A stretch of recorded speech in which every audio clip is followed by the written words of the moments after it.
ស្ដីអ្នកទាំងអស់គ្នាទេសភាពមាត់បឹងស្រស់ស្អាតមែនទែនមានកផ្លោកហើយបឹងធំណាស់មានកផ្លោកមួយចំហៀងខាងនេះស្អាត fresh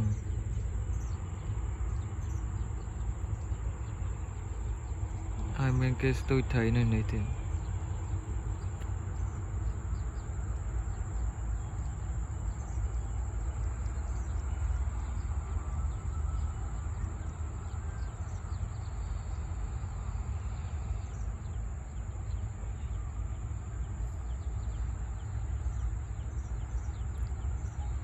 So beautiful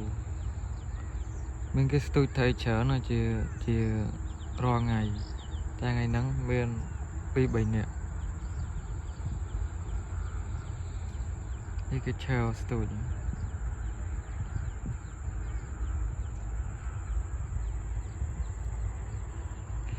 ណាមួយខ្ញុំមកមើលថ្ងៃលិចនៅក្រោយខ្នងខ្ញុំស្អាតមែនតើថ្ងៃលិចពេលល្ងាចម៉ោងប្រហែលជា5ជាង7កន្លះម៉ោង5កន្លះថ្ងៃលិចស្អាតមានឡានម៉ូតូច្រើនណាស់នៅផ្លូវជាតិធំណាស់ផ្លូវ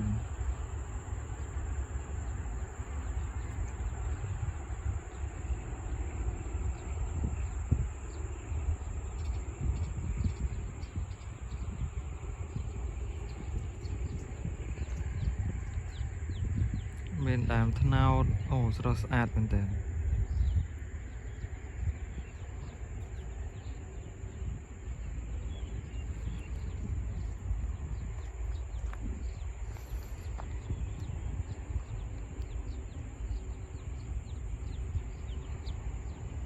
ហើយឃើញអ៊ំស្រីមិញជាមួយនឹងកូនគាត់កំពុងតែបោចស្មៅក្នុងស្រែគាត់ហើយថ្ងៃលិចនៅខាងមុខខ្ញុំហ្នឹង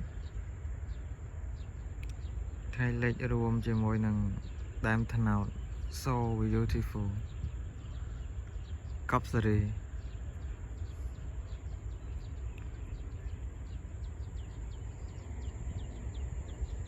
អ៊ំស្រីអ៊ំប្រុសគាត់ពងអត់ដឹងថាគាត់ពងធ្វើអីយើងនៅមើលពីចម្ងាយដែរដឹងថាគាត់បោចស្មៅឬក៏គាត់ស្ទូង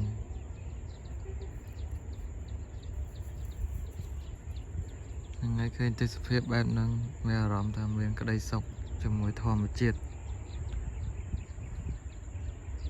So beautiful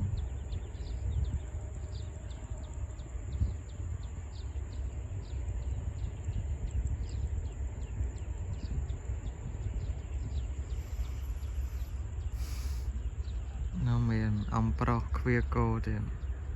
អូប្លង់នេះស្អាតហើយប្លង់នេះស្អាតខ្លាំងអូខេអំប្រុសខ្វាគោ So beautiful ឡើងខៀវហ្មងស្រែស្រូវនេះ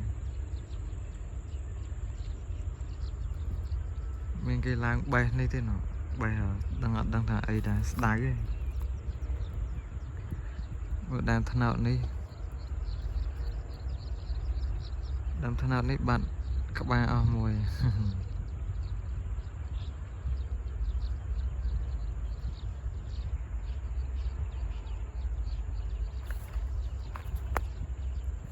So beautiful I love natural មានគេមកថតរូបលេងមានគេមករើខ្យង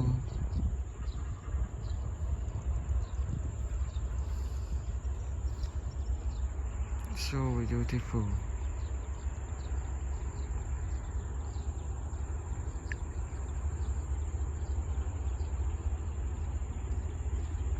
មិញឃើញមាត់ត្រីលោតឃើញមាត់ត្រីលោតនៅម្ដុំមុខខ្ញុំនៅនេះសវោខ្យងខ្ញុំដើររើខ្យង ធ្លាប់យកទៅអាំងយកទៅស្ងោរហូបនៅផ្ទះធំល្អធម្មជាតិអត់ដឹងថាខ្យងថៃឬខ្យងខ្មែរខ្ញុំអត់សូវចេះមើលទេ So beautiful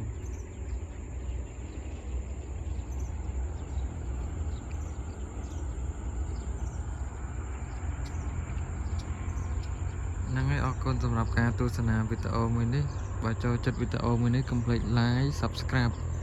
Channel YouTube ខ្ញុំម្នាក់មួយផងអរគុណច្រើនអ្នកទាំងអស់គ្នា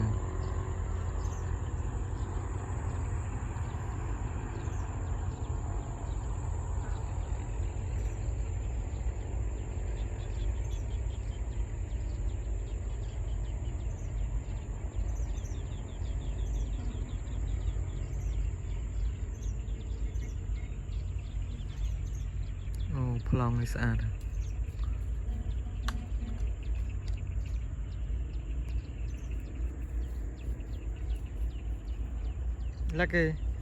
Lucky